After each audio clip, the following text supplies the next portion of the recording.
This just in, Russian officials say they are dropping the insurrection charges against the Wagner Group for armed insurrection. Officials say Wagner's weapons will also be handed over.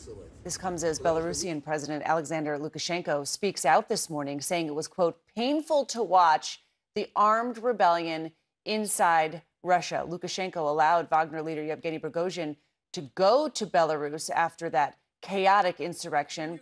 Both Prigozhin and Russian President Vladimir Putin are now breaking their silence.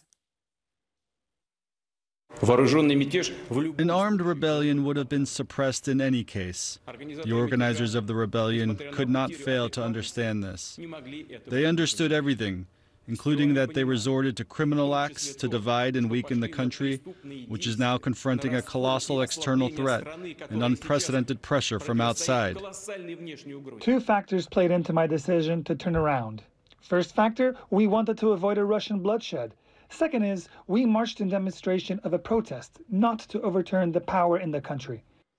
We're also learning U.S. intelligence officials had information about the revolt before it happened, which they kept secret from most allies. Sources tell CNN U.S. officials were able to gather an extremely detailed and accurate picture of Prigozhin's plans.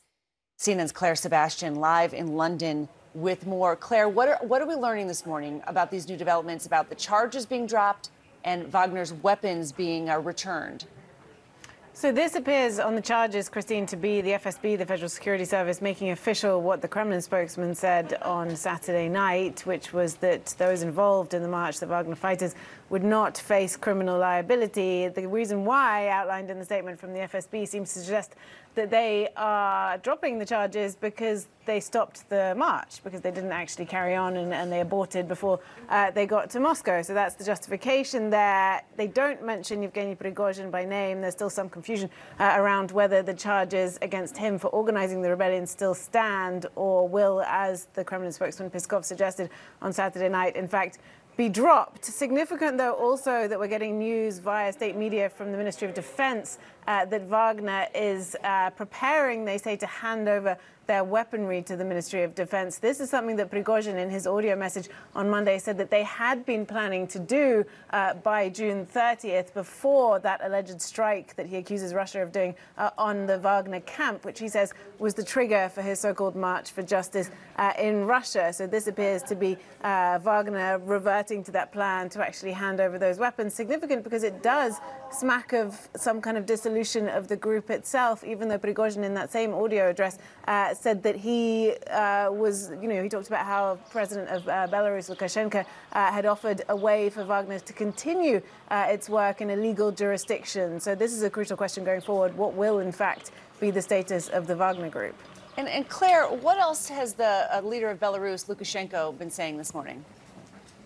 So he said, Christine, that he's putting his army on full readiness in light of events in Russia. We got a lot of expressions of support, unity, inextricable ties with Russia. We know that that relationship, while entirely unequal, Belarus is essentially functions as a sort of subsidiary of Russia, is extremely close and has grown closer since the invasion of Ukraine. He said it was painful to watch, as you say, the events that took place in the south of Russia. And he said, in no case should you make a hero out of me for his role in that, or of Putin or of Prigozhin, in fact, because he says they missed the situation and thought it would resolve, but it didn't. So an interesting admission of how things spiraled beyond perhaps what they were expecting. One thing he did not, though, say, a crucial elephant in the room there, is the whereabouts of Prigozhin himself, who has, of course, been told he can now relocate to Belarus. We're still watching and waiting to see if that happens. All right, Claire Sebastian, I know a lot of rapid developments over the weekend. Thank you so much for following all of it with your expertise. So much to break down from the aftermath of this short-lived Russian insurrection, protest. Let's bring in CNN military analyst and former member of the Joint Staff at the Pentagon, retired Colonel Cedric Leighton. So nice to see you this morning. Okay, what do you make of the news? The Russian officials say they're dropping insurrection charges against the Wagner Group and that heavy military equipment will be handed over to the Russian military. Yeah, good morning, Christine. I would say what that means is that Putin has won at least this round of the battle between the Wagner Group / Prigozhin and Putin. So it seems as if what the Russian administration, what Putin's folks are doing is they're taking control of the Wagner Group. It's going to be really interesting to see how this unfolds on the battlefields of Ukraine, as well as in Wagner's far-flung empire, if you will, in Africa and in Syria and places like that. You say Putin won, but is he weakened by this episode, and how much? Yes, he is definitely weakened by this, Christine. And the reason he's weakened is the very fact that this rebellion was even mounted, that Prigozhin got as far as 125 miles from Moscow. That's a significant deal. That is a significant challenge to Putin's leadership. And it means that although weakened, Putin is going to lash out as much as he can against the elements of Wagner or anybody else who tries to mount some kind of rebellion like this. But this is something that has happened a lot in Russian history in the past, where a group will demonstrate their dissatisfaction.